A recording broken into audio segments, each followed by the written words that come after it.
Je peux vous dire que le ministre Kombé Salissa est respectueux de nos traditions aussi, qu'il rencontre les sages, dont on veut aujourd'hui nier la légitimité, nier la place dans notre société. Il les rencontre, il rencontre les anciens, il rencontre les mêmes populations. Quand il va dans sa circonscription, c'est devant ces gens-là qu'ils sont, devant ces gens-là qu'ils se trouvent. Ils le disent avec la maladresse qui est la leur, c'est possible. Mais vous, qui en avez la maîtrise, tout ce qu'on vous demande, ce n'est pas de venir tenir des conférences à Paris, c'est d'aller voir les populations pour leur dire, bon, vous avez proposé ça, mais on va vous expliquer comment ça se passe en droit. Voilà comment ça doit se passer. Et c'est tout. Ce peuple aussi a besoin de recevoir son élite, venir lui expliquer en français facile ces choses, plutôt que de nier ce même peuple. Quelle est cette élite qui va nier? J'ai écouté un acteur politique, mais c'est même grave. Ce n'est pas cette fois-ci au Kombé Salissa. J'ai écouté un acteur politique dire qu'ils sont allés interroger les sages de tel département, alors que dans ce département, il n'y a plus de sages. Tous les sages sont morts. Mais attendez, comment? Est-ce que chacun qui sera un sage de son chapeau? Comment ça se passe actuellement? Mais je ne sais même pas déjà. Alors lui qui dit que tous les sages sont morts, sur quels critères il les a déterminés pour dire aujourd'hui que tous les sages de ce département sont morts? Quel mépris pour la population de ce département. Donc il n'y a pas de sages là-bas. Donc c'est tous des insensés. Ça veut dire que là où il n'y a pas de sages, c'est des insensés. Bon, est-ce que des acteurs politiques, je leur dis, ne vous précipitez pas, ne paniquez pas. C'est un petit débat. C'est un débat d'hommes civilisés, un débat d'hommes mûrs. Du fait de vos passions primitives, vous allez vous retrouver dans des situations compliquées et vous risquez même d'arriver à votre propre bannissement. C'est grave, parce qu'avec des propos de ce genre, on dit, ah non, non, non, il n'y a pas de sage dans mon département. Donc là-bas, tout le monde, lui-même compris, fils de ce département, c'est un insensé. Non, on ne peut pas donner un débat comme ça à des gens, des artisans. Donc les artisans, les paysans, ils ne doivent pas compter dans notre société. Ils doivent seulement nous nourrir, ils doivent travailler durement pour nous envoyer le manioc, les paysans. Ils ne peuvent pas parler, on ne peut même pas aller leur expliquer. Alors, une élite ne se comporte pas comme ça. Une élite doit avoir du respect pour ses citoyens. Voilà, nous continuons cet entretien à Anatole Koné-Makosso. On reste toujours sur cet aspect que vous avez voulu relever en fait dans les déclarations de l'ancien ministre André Kombé Salissa. Alors, il a parlé de l'alternance, mais sans pour autant utiliser les mêmes termes aujourd'hui par rapport à l'opposition. Mais il a évoqué le changement de génération. Pour lui, il est nécessaire que chaque génération a le devoir d'inscrire son rôle et sa place. Le temps d'une nouvelle génération nous semble arriver. Or, aujourd'hui dans le débat, ceux qui veulent exclure, ceux qui excluent le président de la République pour un prochain mandat, c'est par rapport à son âge, 70 ans, c'est une génération ancienne qui est déjà passée et aujourd'hui c'est le temps d'une nouvelle génération. Est-ce que vous pensez qu'aujourd'hui l'alternance au Congo doit prendre en compte cette donne générationnelle? C'est deux choses différentes. L'alternance et l'alternance générationnelle.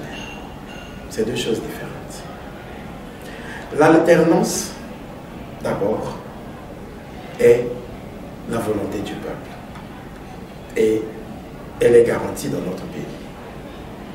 Dès l'instant où un pays, un pouvoir, remet la clé sur le paillasson, remet à chaque fin d'échéance le mandat sur la table et se remet à la disposition du peuple qui doit procéder à l'élection de nouveaux dirigeants.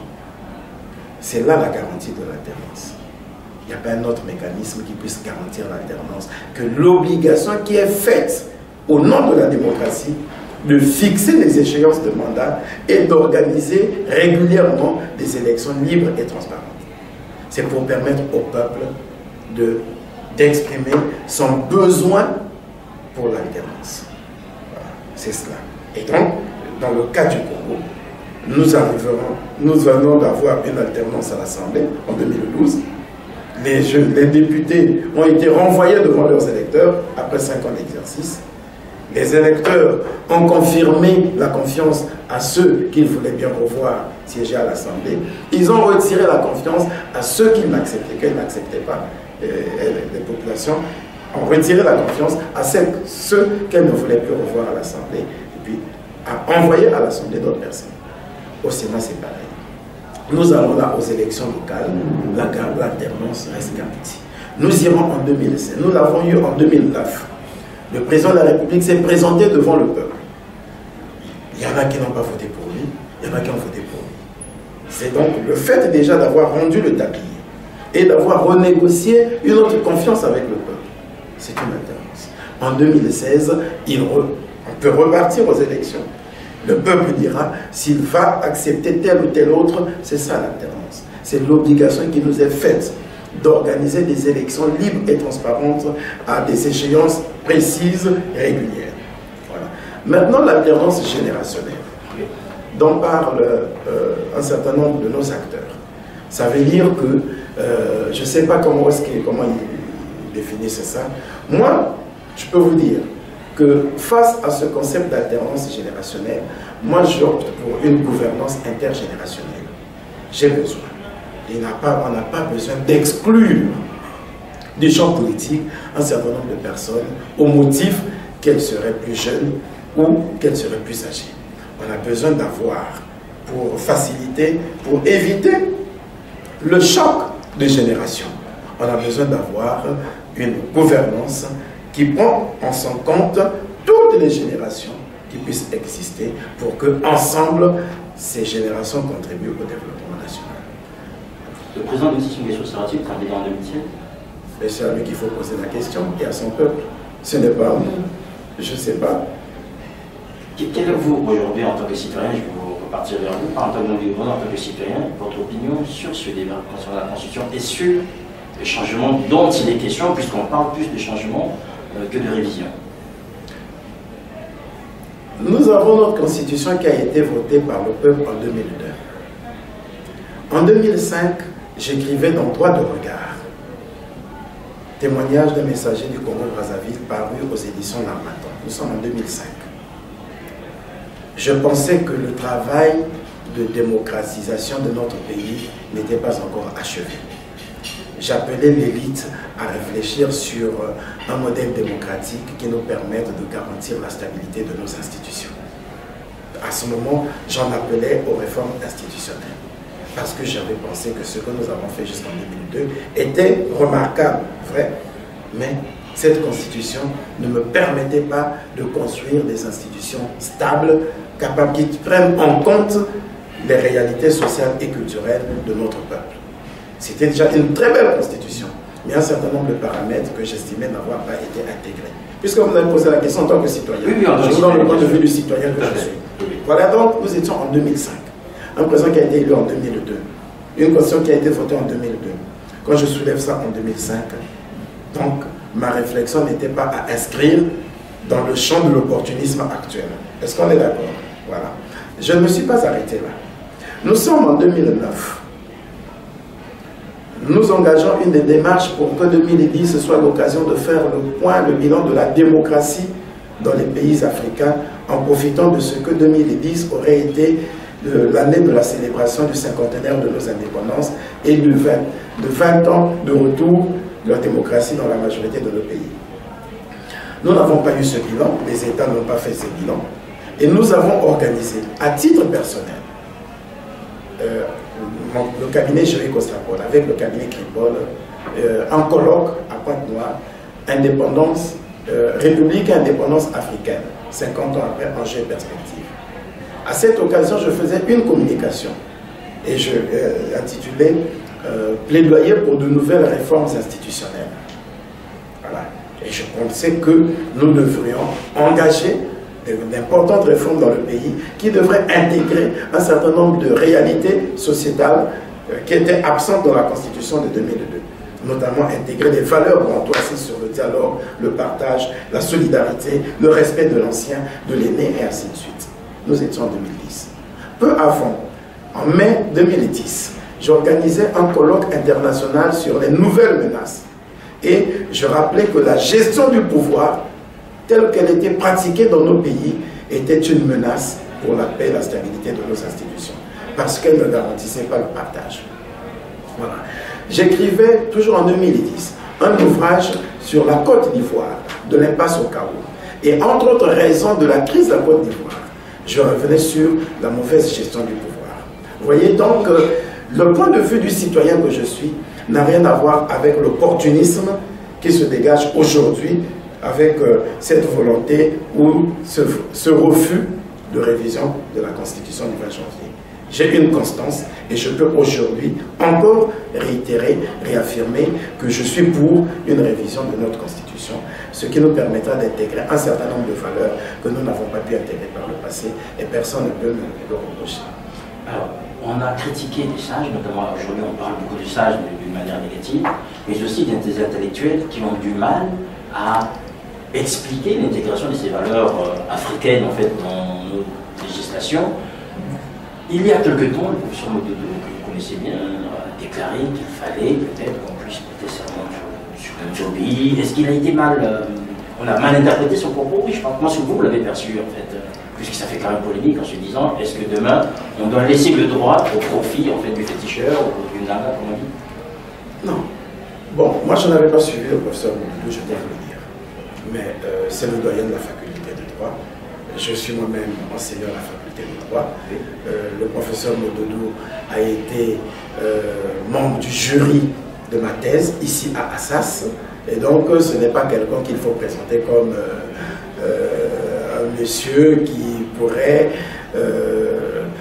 tordre le cou au droit ou qui ne maîtriserait pas le droit. Non, peut-être pas ça, mais tordre le cou, peut-être, parce que c'est une proposition assez insolite. Il a certainement fait allusion à un certain nombre de nos valeurs culturelles. Voyez-vous, quand il dit ça, je ne sais pas comment ça a été interprété, ça a été au premier degré. Aux États-Unis, on prête serment devant la Bible. Pourquoi dans un pays reconnu laïque? Pourquoi prête-t-on serment devant la Bible? Est-ce qu'on a déjà dit que c'est contre le droit, c'est contre la démocratie? Lui, il peut dire, il a peut-être soulevé ça comme ça. Il peut dire, ben, qu'est-ce qui nous empêcherait, au nom de la démocratie, de prêter serment devant quelque chose auquel nous croyons tous, devant lequel nous avons tous peur? Pourquoi la démocratie? Pourquoi aux États-Unis on prêterait serment devant la Bible? Ça apporte quoi? Pourquoi on ne ferait pas comme d'habitude? C'est la Constitution, je jure de respecter la Constitution. Mais on prend ce serment devant la Bible.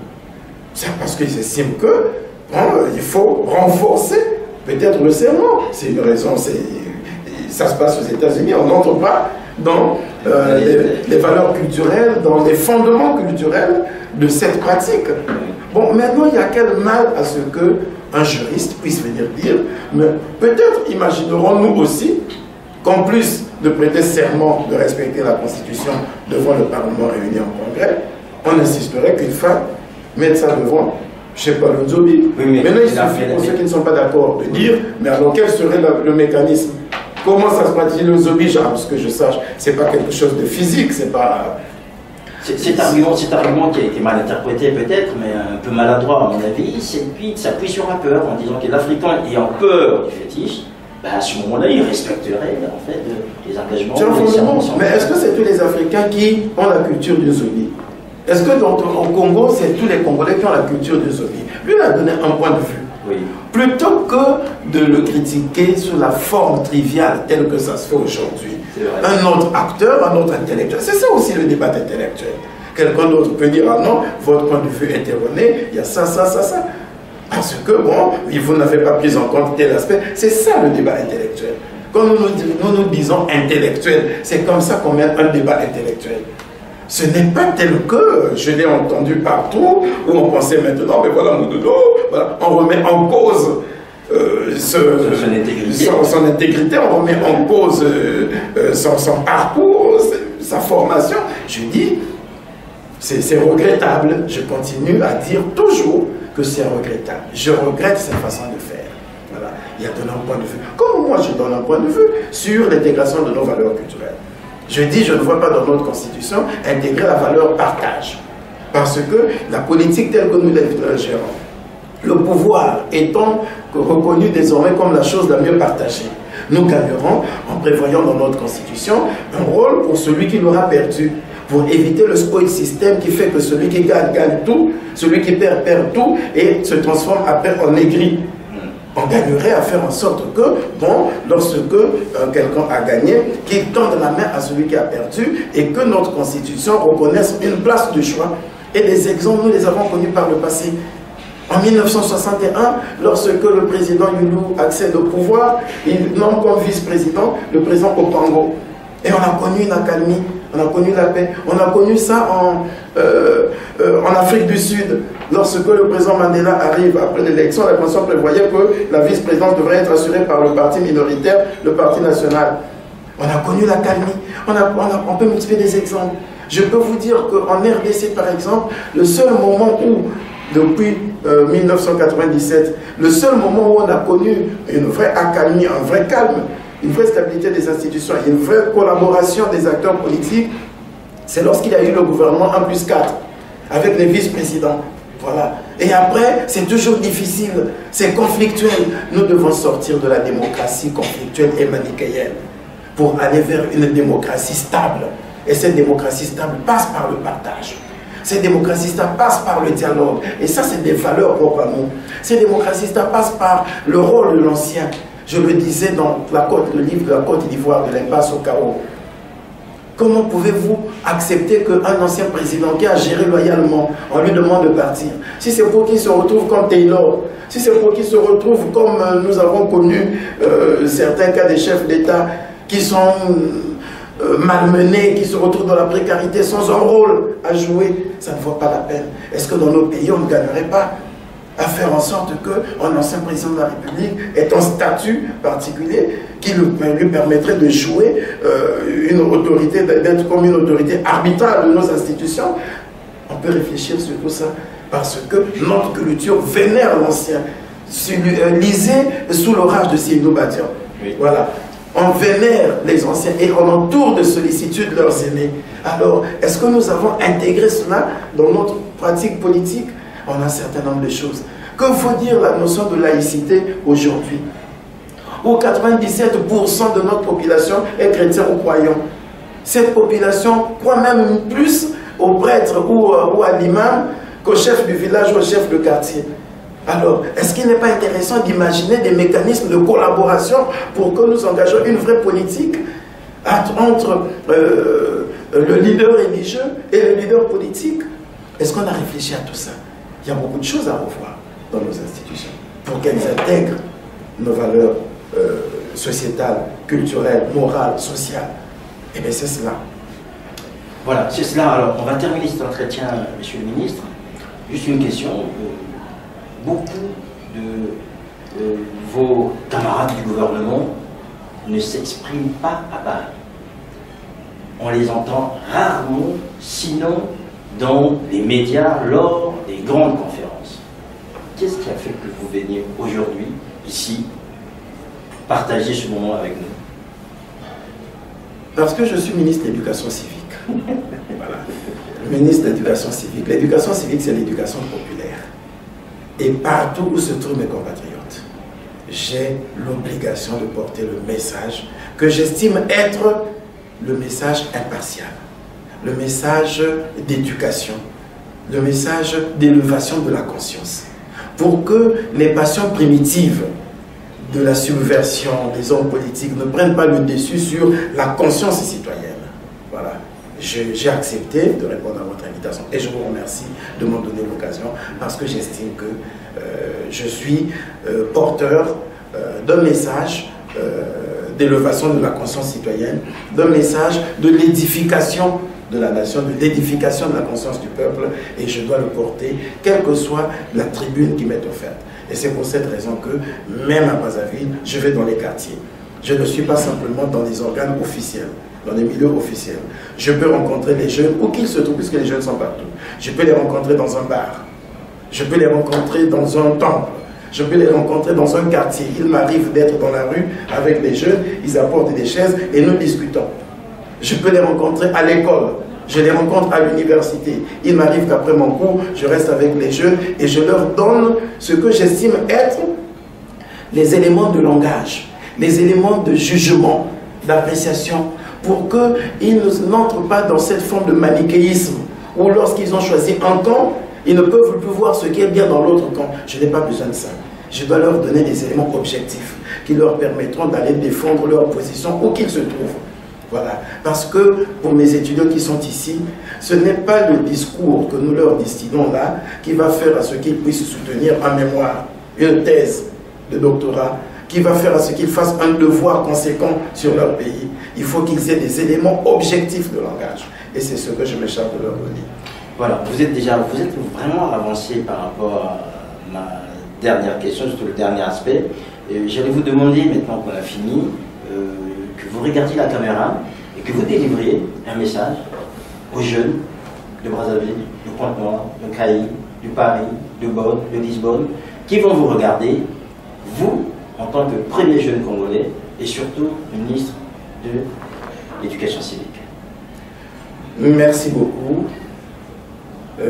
Chers jeunes, chers compatriotes, je voudrais en votre nom remercier les animateurs de la chaîne qui me donnent aujourd'hui l'occasion de m'adresser à vous pour la première fois de la France pour vous dire que le gouvernement connaît vos problèmes, comprend votre impatience et comprend vos exigences. Le peuple congolais en général, la jeunesse en particulier, c'est un peuple très exigeant et nous savons que vous attendez toujours du gouvernement qu'il en fasse davantage, qu'il en fasse plus qu'il n'en fait. Le président de la République s'est engagé. Et petit à petit, nous essayons de faire ce que nous faisons dans votre intérêt, dans l'intérêt du développement de notre pays. Cela dit, il y a effectivement un certain nombre de sons. Il y a des chants de sirènes que vous entendez et que nous entendons tous. Ne prenez pas ces chants de sirènes pour des chansons. Ne les gardez pas comme si c'était des chansons, comme si c'était des cantiques. Ces chants de sirènes ne doivent pas vous détourner. Vous qui vivez avec vos dirigeants les durs moments de la vie, les dures épreuves de la construction de votre pays, vous qui vivez cela au quotidien, que vous soyez à l'étranger, que vous soyez au pays, parce que c'est vous qui contribuez avec le gouvernement à la satisfaction tant soit peu des problèmes de nos populations. Puisque lorsque vous envoyez à Western Union de France, de l'Italie, des États-Unis, lorsque vous envoyez ça à vos parents qui sont au Congo, c'est le gouvernement que vous avez accompagné dans la lutte contre la précarité. Et c'est pour cette raison que je peux vous dire, chers jeunes qui êtes à l'étranger, qui êtes au Congo, que le gouvernement est conscient. Le ministère de la Jeunesse et de l'Éducation civique est conscient des efforts que vous fournissez. Et c'est parce que nous sommes conscients des efforts que vous fournissez, mieux que nous le sont d'autres marchands d'illusions, que nous pouvons nous permettre de vous donner les grilles de lecture, les éléments de langage qui puissent vous permettre de débattre sans complexe sur tous les sujets qui vous sont posés.